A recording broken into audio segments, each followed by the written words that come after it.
រៀបការជាគូព្រេងចេះចាត់ចែងយល់ចិនគ្នាអំបង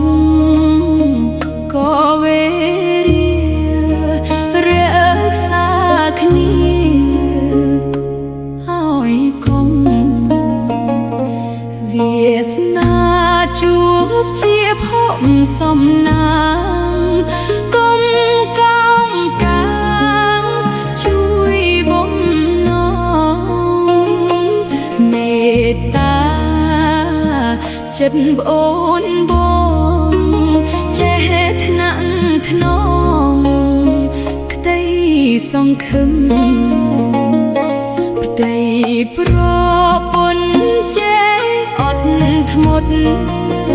ចិត្តមោះមុតសាងគ្រួសារមិនប្រើពាក្យមូសារក្សាគ្រួសារហើយគុំ